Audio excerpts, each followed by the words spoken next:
존경하는 의장님과 서울시의원 여러분, 그리고 시장님과 관계 공무원 여러분, 안녕하십니까? 성북구 김구현 의원입니다. 저는 오늘 헌법 개정과 관련한 서울시의 역할에 대해서 제안하고자 합니다. 그리고 성북구 소재 건물의 활용 상태 점검과 함께 향후 활용 방안을 제안하고자 합니다. 먼저 박원순 시장님 발언대로 좀 나와 주십시오.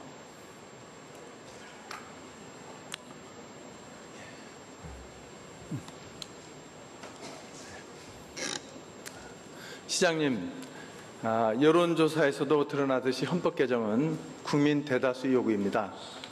또한 현 정부는 임기 초부터 개헌의 시기와 과정까지 언급하면서 이전의 어느 정부에서 볼 수 없게 개헌에 적극적입니다. 시장님은 헌법 개정이 필요하다고 보십니까? 네. 시장님은 왜 헌법 개정이 필요하다고 보십니까? 잘 아시는 것처럼 이른바 87년 체제, 그 결과물로서의 헌법이 현행 헌법인데, 지금 현재 그로부터 30년이 지났죠. 그래서 그 사이에 이제 정치, 경제, 사회적인 상황도 많이 바뀌었고, 그리고 또 국민들의 인식도 많이 바뀌었고, 그래서 헌법이 어떻게 하든 개정이 돼야 된다고 하는, 또 아까 말씀하신 여론조사의 결과로서도 보여주고 있고, 그리고 대부분의 정치적 세력들이 여야를 막론하고 새로운 헌법에 대한 갈망이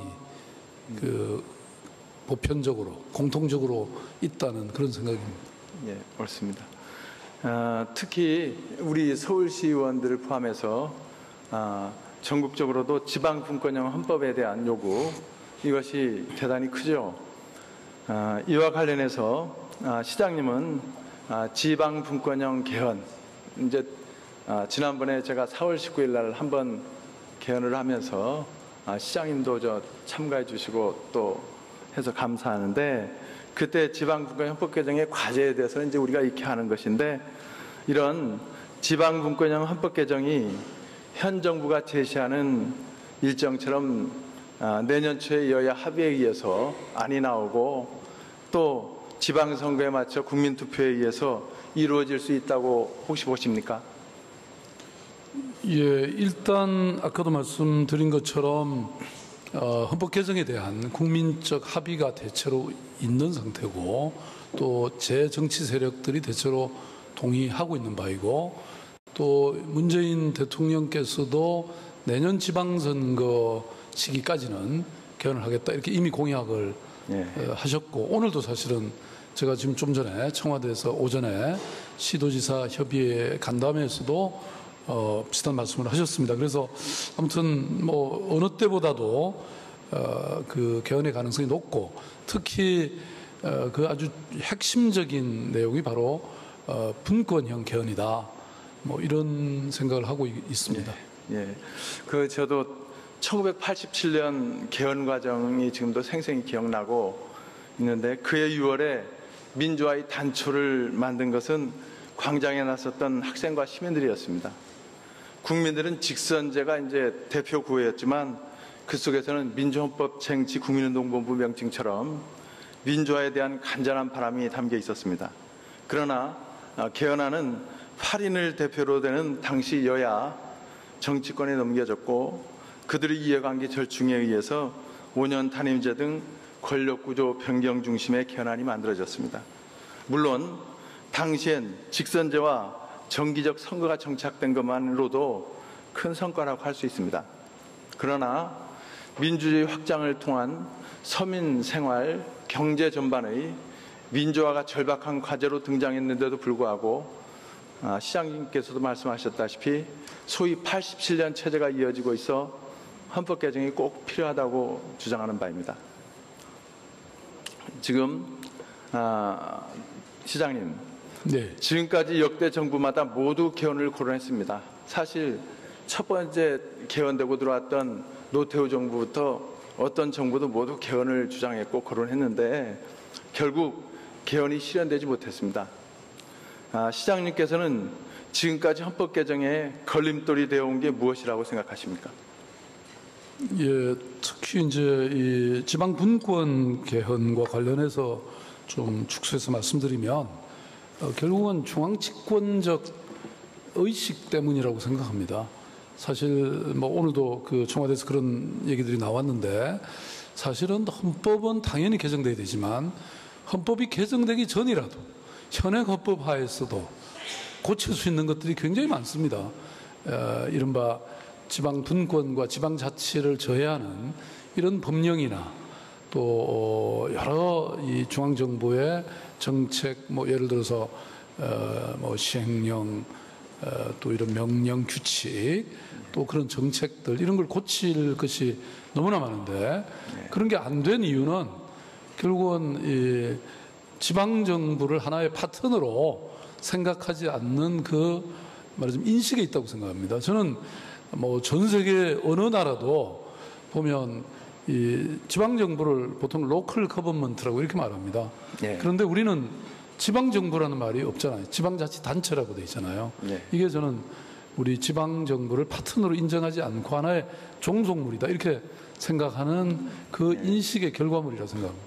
예, 시장님이 지금 인식이라고 이제 말씀하시지만 부드럽게 사실은 정치적 이해관계라고 생각되고 또 헌법에 대한 시민들의 사실상은 이상을 바랄 수도 없지만 약간은 무관심 이것이 결합된 거라고 생각되는데요. 지금 제가 보기에는 현재 국회에서도 3분의 1 이상의 의석을 갖춘 두 정당이 개헌에 관해서 상충할 가능성이 매우 크다고 봅니다. 비토 파워를 가진 세력과 절충하고 타협하는 것이 얼마나 어려운지는 지난 개헌 실패의 역사, 30년 이상의 역사가 잘 보여주고 있습니다. 그런 세력 관계는 지금도 여전합니다. 이제까지 우리나라 헌법 개정은 위로부터 정권 연장을 위한 대부분의 개헌을 빼버리고 나면은 아래로부터 시민혁명이 있었던 4.19 이후하고 60 항쟁이 있었던 국민적 항쟁의 결과였습니다.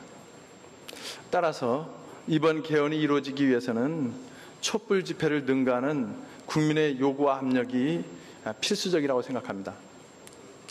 이와 관련해서 시민이 참여하는 광범위한 개헌운동이 일어나야만 이번 개헌이 가능하고 서울시도 이 개헌운동의 중요한 역할을 담당해야 된다고 보는데 시장님 생각은 잠깐만 말씀해 주시죠. 예, 뭐 김구현 의원님 말씀에 전폭적으로 동의를 하고 있습니다.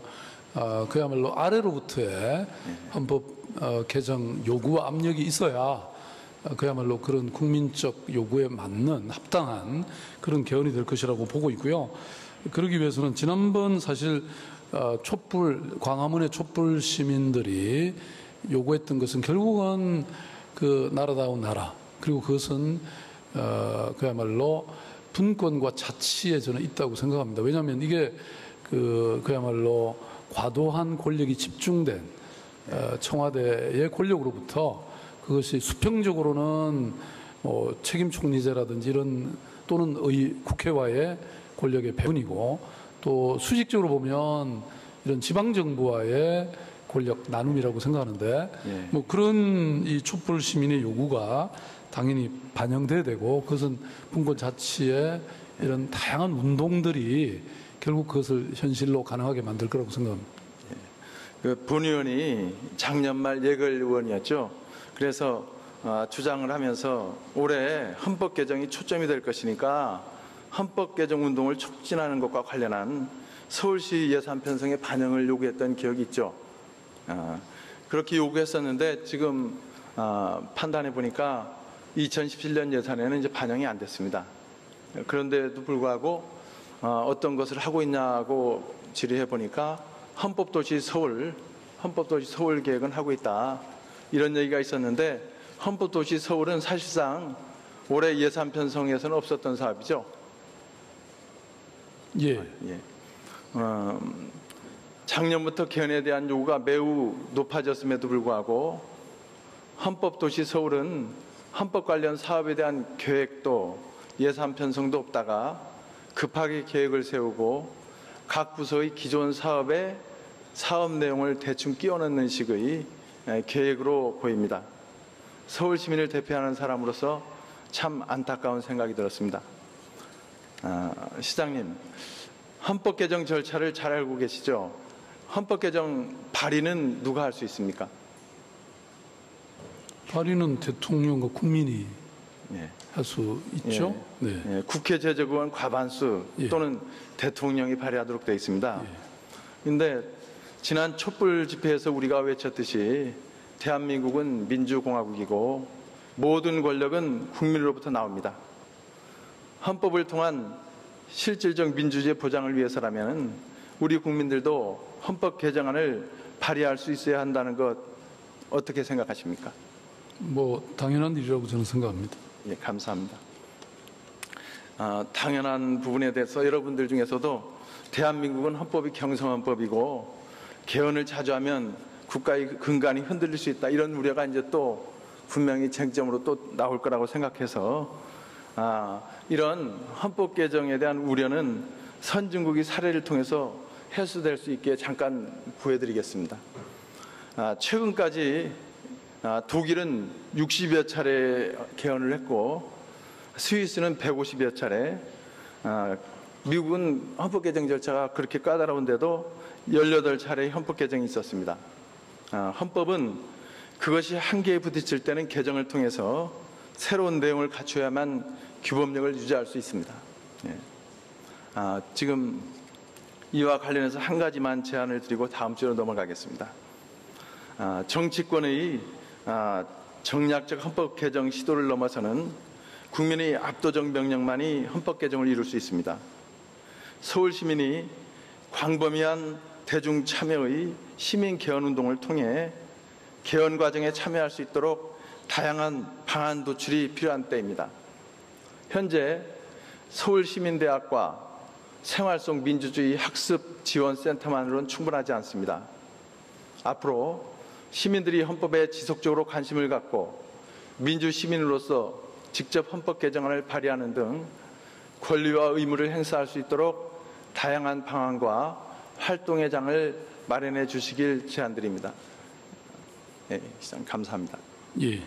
뭐 한마디 더 말씀드리면 지금 이제 이런 촛불 민주주의라는 것이 늘 광장에서 모여서 모든 걸 할 수는 없으니까 일상의 생활 속에 어떤 시민 민주주의로 이렇게 전환돼야 된다고 저는 생각하고, 그러기 위해서는 의원님 지적하시는 것처럼 그야말로 민주시민 교육이 굉장히 중요하고, 또 시민들이 이렇게 일상적으로 참여할 수 있는 어떤 플랫폼이 중요한 것 같습니다. 그래서 지방정부든 중앙정부든 이런 시민 플랫폼을 만들어가는 것, 그리고 그런 걸 통해서 이런 뭐 헌법 개정이든 이런 정치적 의사와 행동이 가능한 뭐 그런 걸 저희들도 함께 지금 준비하고 있습니다. 예, 저도 많이 노력하겠습니다. 네. 계속 점검하면서 얘기했으면 좋겠습니다. 들어가 주시고 지금 다음 질문 좀. 다음은 국방벤처센터 관련해서 질문하겠습니다. 경제진흥본부장님 나와 주십시오.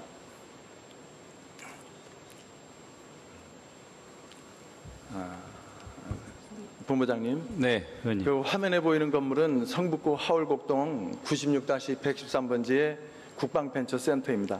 예. 이 건물이 국방벤처센터가 되기까지의 해당 재산의 활용 경과를 설명 부탁드립니다.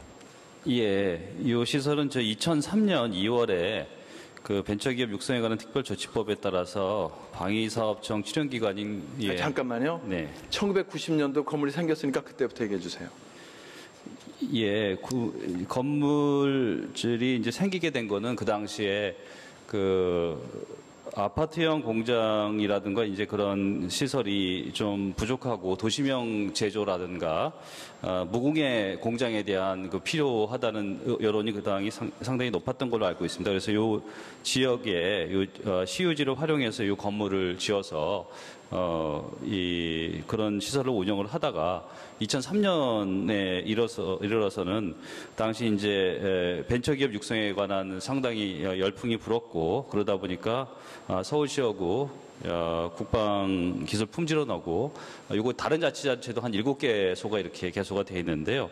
이 공간을 국방벤처센터로 운영하자는 협약을 체결해서 그때부터 운영을 해온 것으로 알고 있습니다. 예. 이 지역은 지금 제2종 일반 주거지역으로서 예. 법령에 따라서는 제1종 근린생활시설, 종교시설, 학교 노유자시설 같은 그러니까 말하자면 주민 생활과 관련된 부분이 가능한 지역입니다. 이곳이 국방벤처센터로 변경될 때 주민동의나 충분한 의견 수렴이 있었습니까? 그게 뭐 15년, 16년 전의 일이기 때문에 모르겠습니다. 그거는 좀 저 확인을 해보겠습니다. 예, 지금 이 시설은 주택가와 밀접해서 주택의 바로 옆에 있죠. 옆에는 생명의 전화복지관이 있습니다. 시주에 있는 건물인데 주택가와 인접해서 주민들이 생활 편의를 도울 수 있는 시설이 들어와야 함에도 불구하고 아파트형 공장이라는 건물의 용도를 그대로 유지한 채 리모델링하여서 국방벤처센터로 바꾼 것이죠. 이는 거기에 거주하는 주민들을 무시한 채 행정적으로만 이를 처리한 결과라고 할 수 있습니다.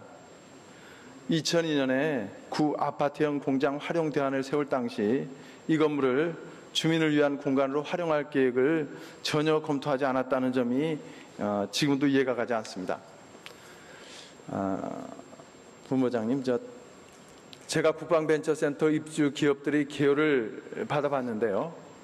대부분의 기업들이 국방 분야에 적용 가능한 기술에 대한 R&D 위주의 업무를 수행하고 있었습니다. 네. 특별히 국방과 관련하여 기밀로 진행해야 되는 연구가 없고 일반 벤처기업 및 연구업체와 성격이 다를 것이 없었어요. 그렇죠? 예, 뭐 근데 내용을 저희도 20개의 기업에 대한 리스트를 갖고 있는데 기업의 리스트를 보면 예를 들어서 뭐 고성능 무인 영상 감시 카메라라든가 사격 훈련 장비라든가 K9 자주포 관련이라든가 국방에 관련된 그분들도 있다. 네. 만드는 기업들이 대부분 있습니다. 예. 예, 지금 그 20개 중에서 이제 한두 개 정도 이제 그런 부분이 있고 나머지는 제가 파악하는 범위 내에서는 두세 가지 제외하고는 국방과 관련해서 기밀로 진행할 만한 그런 아주 필요성 이런 부분에 대해서는 파악하기가 좀 어려웠는데 제가 판단하기에는 국방벤처센터를 서울 시내 연구개발단지나 벤처산업 집적단지 내로 이전시키는 것이 좋다고 봅니다. 왜냐하면 입주기업도 이런 연구개발단지나 벤처기업으로 갔을 때 다른 산업이나 공무원과 협조도 가능하기 때문에 다양한 기여를 얻는 시너지 효과가 있는 것이죠.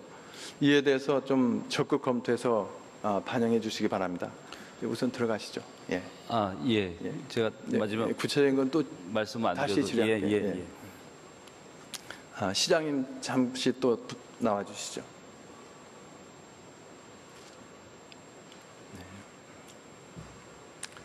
시장님, 생활권 계획을 얼마 전에 발표하셨는데 박원순식 도시계획으로 시장님께서 오랜 기간 관심을 갖고 추진해 오신 사업을 알고 있습니다. 생활권 계획의 핵심과 도시기본계획 및 관리계획 보통 이렇게 얘기하는 것과의 차이점을 중심으로 간단히만 좀 설명 부탁드립니다. 생활권 계획에 대해서. 예, 뭐 저희 서울시가 법정 최상위 도시계획인 서울플랜 2030과 또 기존의 지구 단위 계획을 넘어서서 그 현재 여러 이 지역의 그 상황과 또 미래 발전 이런 청사진을 함께 시가 국방부에 협조한다. 뭐 이렇게 얘기하는 취지를 제가 한 2, 3년 전부터 계속 이 관계자들한테 들어왔습니다. 뭐 이것은 충분히 이해할 수 있는 얘기죠. 그러나 그 현재 국방벤처센터 입지가 국방부와의 협약 외에는 별다른 이유가 없이 결정된 것 같아서 제가 좀 조사를 해보니까 아까 말씀대로 예전에는 서울시와 협약을 맺은 국방품질관리소가 그 가까운 홍릉단지에 있었어요. 그래서 그 있는 옆에 이제 그것도 설치할 필요성이 있었던 거죠. 이제 그렇지만 이 품질센터는 2005년도에 공공기관 이전에 따라서 국방품질관리소는 경남 진주 혁신도시로 이전했습니다, 이미. 그래서 지금 현재 품질관리소가 운영하는 국방벤처센터가 굳이 이 지역에 있을 필요는 이제 정말로 없어진 것이죠. 만약 이게 사실이라면 이렇게 있을 필요성이 지금 제고할 필요가 있는 것이죠. 이제 시장님이 정확히 맞습니다. 그래서 뭐 우리가 국방부에 협력하는 건 좋은데 지금 서울시도 사실은 아쉬운 게 많습니다. 의원 잘 아시지만 홍릉에 저희들이 바이오메디컬 클러스터를 지금 만들고 있는 중이어서 그 농촌경제연구원을 우리가 매입해서 이런 바이오메디컬에 관한 스타트업 기업들을 많이 유치하고 육성하고자 하는 중이니까 그런 아무튼 뭐 그런 용도로 쓰는 게 적절치 않을까 저는 아무튼 그걸 검토하도록 제가 지시를 했습니다. 지금 이 당시 화면 좀 넘겨주시죠. 이게 이제 2003년도에 이명박 시장이 국방품질관리소와 맺은 국방벤처센터 공동운영 협약서입니다. 협약서 제8조 사용료 및 사용기간을 보면은 10년 이상 장기 임대라는 조건을 붙여놨습니다. 그래서 1차에서 3차까지는 3년씩 사용 허가를 해줬고 13년부터는 매년 사용 허가를 갱신하고 있습니다. 이제 10년이 지났으니까요. 올해로는 최초 사용 허가로부터 이미 14년이 지난 해입니다. 우리 시가 이미 협약 내용에 명시한 10년 이상의 장기 임대 조건을 이행했으니 지금부터라도 생활권 계획에 걸맞게 주민을 위한 시설로 활용하기 위한 재협상을 시작해야 되지 않겠습니까? 근데 그건 뭐 얼마든지 할 수 있는데 그게 주민들의 어떤 그 용도에 꼭 써야 될지 아니면 아까 말씀드렸던 또 다른 서울시의 주요 그 목적 사업인 그런 이 바이오메디컬 클러스터에 맞는 그런 시설로 써야 될지는 저희들이 한번 검토를 해보겠습니다. 지금 국가와 그 교섭해 보는 게 제가 3년 전 처음 여기 들어왔을 때부터 이 문제를 계속 제기했는데 그 당시의 느낌으로는 공무원들이 말하자면 국가기관과 서울시 간의 중앙과 지방자치단체 간의 관계에서 국가에게 좀 서울시가 좀 껄끄럽기도 하고 그래서 이 공간에 협상을 하기 어려워한다는 느낌을 제가 많이 받았어요, 당시에는. 그런데 지금 그 문제가 별로 사안이 아니다고 얘기하시니까 이 질문은 좀 빼버리고 이제 마저 말씀드리면은 이 공간에 대해서 좀 제안을 해볼게요. 시장님은 국민소득증대와 여가시간 확대에 따라서 시민들이 어떤 공간을 좀 많이 원하는지는 알고 계시죠. 특히 문화체육시설 이런 부분에 대한 수요가 좀 많아지는 게 사실입니다. 그래서 지금 통계자를 잠깐 보여주시면은 아까 그 생활권 분석 요지를 말씀하셨는데 생활권 분석으로 이 지역을 지금 살펴보면은 그 동부권 생활권 계획 안에 권역 생활 서비스 시설 분석을 보면은 동북이권은 전체적으로 지역 주민 복지시설을 제외한 나머지 시설들이 서울시 평균보다 부족한 것으로 분석됩니다. 이게 글씨가 좀 작은데요. 특히 성북구는 어떤 시설이 부족한지 파악이 되십니까? 지금 글씨가 좀 잘 안 보이는데 보건소와 장애인 복지시설이 특히 부족하다고 지금 되어 있습니다. 그리고 지금 글씨가 좀 작아서 잘 안 보이겠습니다만 큰 글씨에서 이제 구분이라고 위에 있죠. 색깔 진하게 칠한 거에 장애인 복지시설이라고 쓴 부분에서 성북구란을 보면은 0.3이라고 표시되어 있는 글씨가 혹시 보이십니까? 지금 보면은 성북구는 장애인 복지시설이 25개의 자치구 중에 최하위권에 머물고 특히 장애인 인구 1000명당 시설 개수가 서울시 평균이 1.24개인데 특별히 작게 0.32개라고 표시되어 있죠. 저기서요. 다른 지역이랑 비교도 안 되게 한 3분의 1 이하로 아주 적습니다. 지금 이 자리에 분석 종합에서 이제 잠깐 내려가면 뭐라고 써 있냐면 부족 시설은 서울시 정책과 자치구의 협의를 통해서 신규 조성 및 기존 시설의 활용 등을 통해서 우선 공급하는 것이 필요하다. 이제 이런 식으로 되어 있습니다. 제가 보기에는 생활권 계획이 우리에게 해결책을 제시하고 있다고 생각합니다. 시장님은 국방벤처센터가 생활권 계획에 걸맞게 지역 장애인들을 포함한 모든 주민을 위한 시설로 돌아가야 되지 않겠습니까? 근데 생활권 계획은 아까 좀 전에 말씀드린 것처럼 단순히 주민의 편의시설만이 아니고 그 지역의 업무시설 또는 상업시설 또는 뭐 이런 어떤 미래 먹거리에 해당하는 이런 뭐 시설 뭐 다양한 용도로 그 지역의 특색에 맞게 이렇게 구상하는 계획이니까 여기에 꼭 뭐 저는 지금 말씀하신 것처럼 성북구에 그런 주민 편의시설, 장애인이나 사회복지 시설이 뭐 필요하다면 그런 것은 당연히 더 만들어져야 된다고 생각하는데 어쨌든 이 부분은 아까 말씀드렸던 또 하나의 홍릉 바이오 지금 메디칼 쪽에 또 중요한 지역이기 때문에 아무튼 어디로 써야 될지는 한번 저희들이 뭐 여러 가지 고민을 해보겠습니다. 근데 일단 먼저 무엇보다도 국방부와 이 문제가 선결돼야지 되는 거니까 이 향후에 아무튼 이런 노력과 더불어서 어디에 쓸지는 저희들이 열심히 검토해 보겠습니다. 지금 이제 국방부와 이제 협의라는 부분이 이제 사실은 만만치 않은 부분일 거라고 저도 지금 3년 내내 계속 얘기해도 국방부에서 이걸 받아오는 게 쉽겠나 뭐 이런 식의 그 의견들 들어와서 이제 오늘 특별히 얘기했는데 다른 사용 대안이라든가 이런 계획 있잖아요.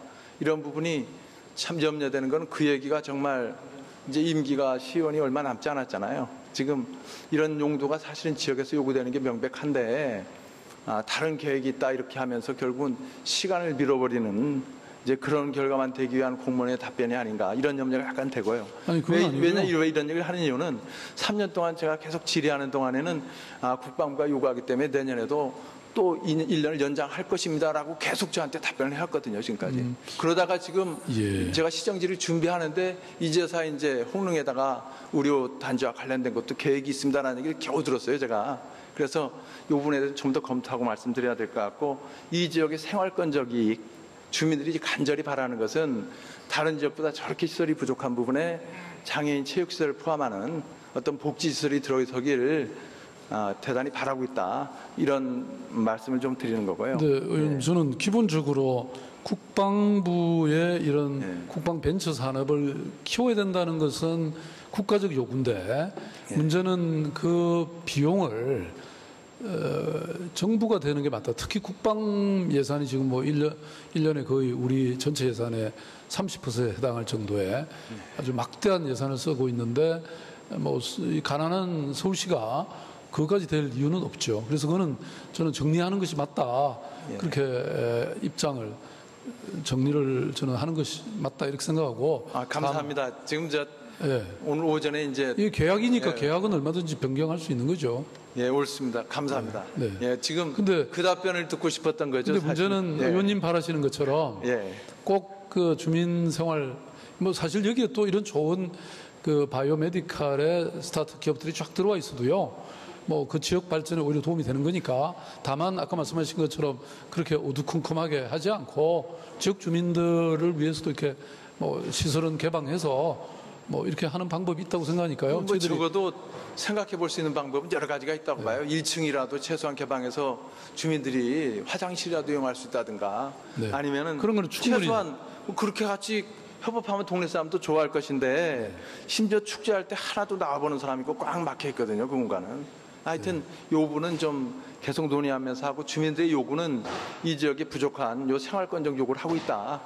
이걸 좀 많이 검토해 주십사 이런 부탁을 드리고요. 제가 뭐 지금 좀 더 남아 있습니다. 시간이 얼마나 남아 있는지 모르겠는데 끊어져 갖고 3분 정도 남아 있습니까?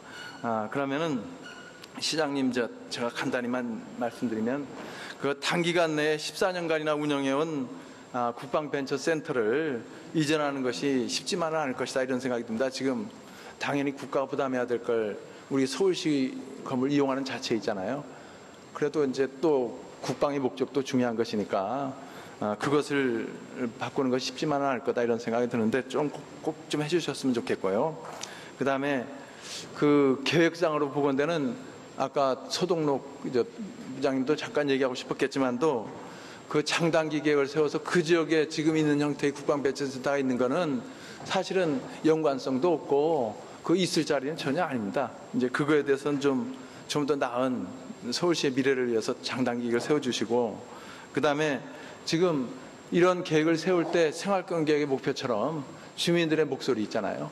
특히 아까 얘기했던 대로 그 의료 단지를 혹시 만든다 할지라도 그 단지가 들어오는 것을 주민이랑 합의해 갖고 주민들도 그것이 어두컴컴하고 답답하다. 국방이니까 주민들이 답답한 것이 국방이라고 위에 써 있어요. 그러니까 기밀인가 보다 하는 느낌이 들고 앞에는 무슨 정보교통이라도 꽉 막아놨고 들어가보지도 못하고, 그러니까 악성 루머가 많습니다. 저거 국방이라고 하면서 사실은 저속에서 전대차, 임대차 해갖고 돈을 낭가먹는다는 이런 소리도 들리고 뭐 그런 것까지는 제가 확인할 길이 없습니다만 전혀 소통이 안 되니까 이제 지역 주민으로서는 이거 없애는 거 있잖아요. 이것을 아주 대단히 바라고 있다. 이제 이런 말씀을 좀 드리고 적어도 이제 말씀 중에 시민의 생활이 담기는 생활권 계획에 맞는 이런 것들이 좀 반영되기를, 특히 장애인을 위한 체육시설이 그 지역에 많이 부족하다. 이것을 잘 반영해서 시행해 주시길 부탁드립니다. 예, 감사합니다. 예.